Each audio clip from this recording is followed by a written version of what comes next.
Time now for the morning rush. We start with Kristen Curry. Good morning. We're not looking at anything in the way of rain or snow today within state lines. It's just going to be sunshine today and even into tomorrow. A few clouds trying to get in from the west, but no rain or snow expected. Temperatures warming up through Friday afternoon across central and southern New Mexico. Fernanda?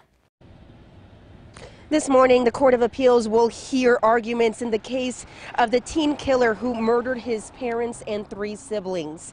Today's hearing will look at Attorney General Hector Balderas' appeal asking that the case of Nehemiah Griego be sent back to Children's Court for review. He is set to be released when he turns 21 in March. In 2013, Griego killed his parents and 3 younger siblings. He was 15 at the time. We'll keep you updated on today's hearing, what the surviving siblings are saying, coming up in the 5 Facts.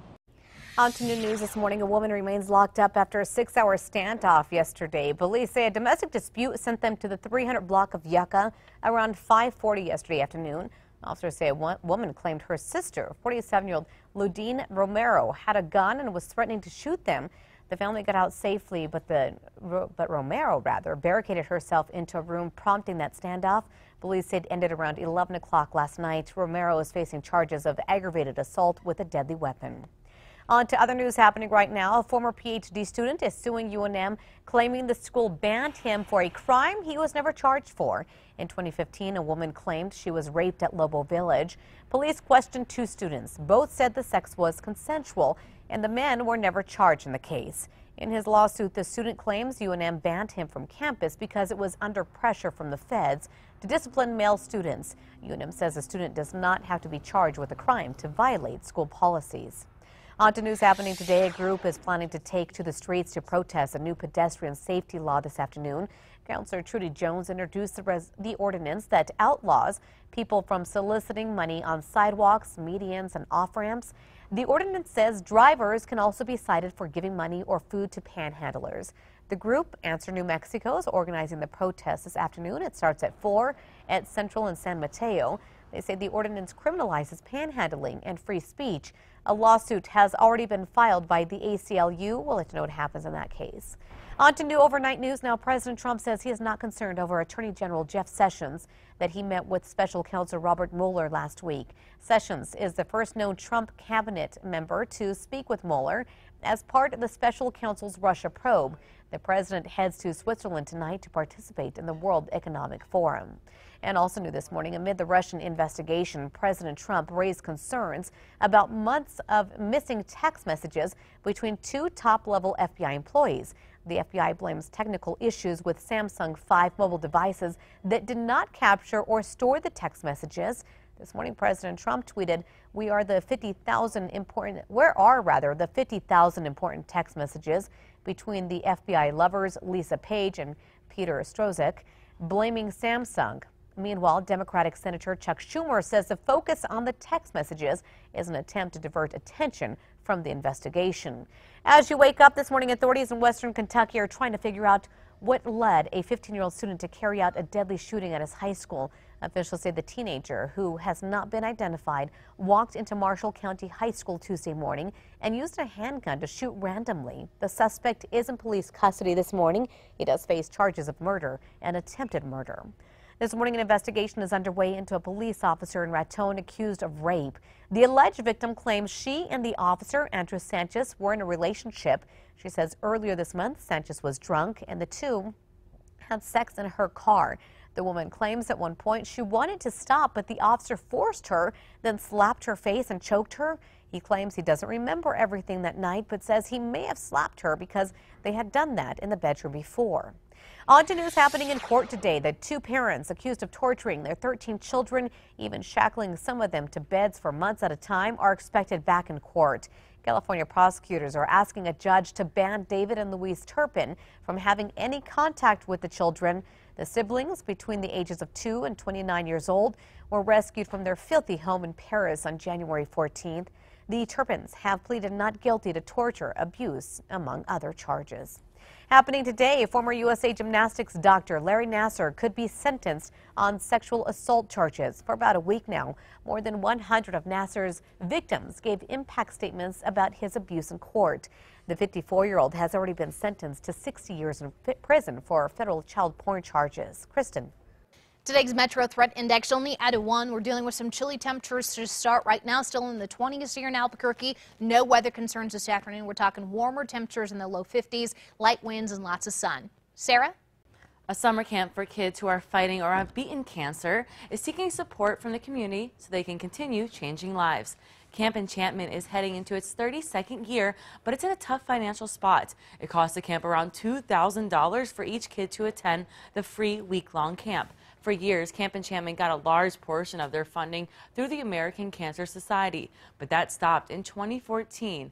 So now they've had to look for grants, hold fundraisers, and now ask for monetary or gift card donations. Crystal?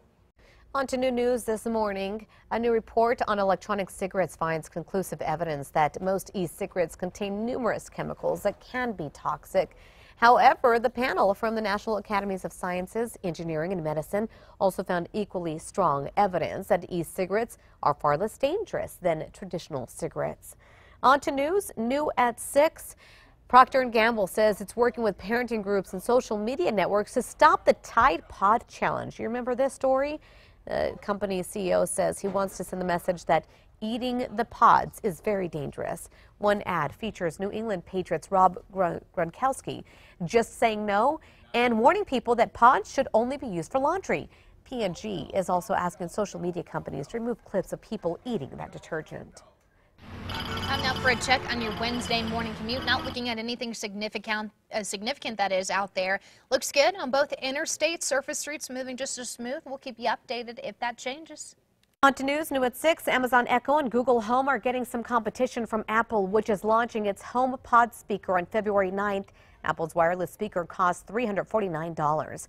If you're hungry today, how about a PB&J? Why? Well, because it's National Peanut Butter Day. The Aztecs and Incas made an early version of the peanut butter. It wasn't as creamy as the version Americans have been eating for decades now. Peanut butter was first introduced to the masses at the 1904 Universal Exposition in St. Louis. It's packed with protein and is a pretty strong source of vitamin E, B6, calcium, and iron, and it is delicious with jelly. Yum. PB Day. All right, time for the 5 facts. We will start with number 5 this morning. We've been talking about the flu epidemic across the U.S. and in New Mexico. Well, today, a flu clinic is happening in front of the Roundhouse. It starts at 9 this morning and will run until 1 in the afternoon. People will be given a same-day flu shot voucher, allowing them to get a flu shot for free without an appointment. Number 4 now. This morning, the city says parking along ART and Nob Hill is still free, despite some parking meters not displaying a sign that says so. Here's why. Back in 2016, the city promised free 2-hour parking along Central from Broadway through Nob Hill until the ART construction officially wrapped up. The city is now putting the parking meters back up along Central, but that's causing a lot of confusion. For more details on this, go to our website, KRQE.com. At number 3, warmer temperatures across the state compared to what we had yesterday. Low 50s here in the metro. Sunshine for everybody. That warm-up continues through Friday, but increasing wind and fire danger to finish the week.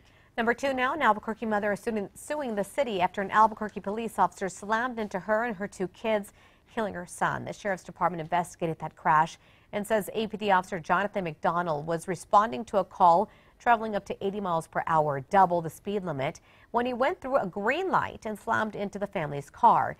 The officer was on a priority 1 call about a teen threatening people with a machete, but the suit states a call was downgraded when store employees told dispatchers the teen was leaving. The city and APD did not comment on this. Number 1 now, today the Court of Appeals is set to hear arguments in the case of the teen killer who murdered his parents and 3 siblings. The Attorney General is fighting his upcoming release. Nehemiah Griego was 15 when he ambushed his family in 2013, saying he was frustrated with his mom. In 2016, a children's court judge ruled that he would be sentenced as a juvenile, saying Griego could be rehabilitated. He's set to be released when he turns 21. That's in March. His 2 sisters say an early release prevents healing and closure for the rest of the family. Today's hearing will determine if the case is sent back to Children's Court for a review.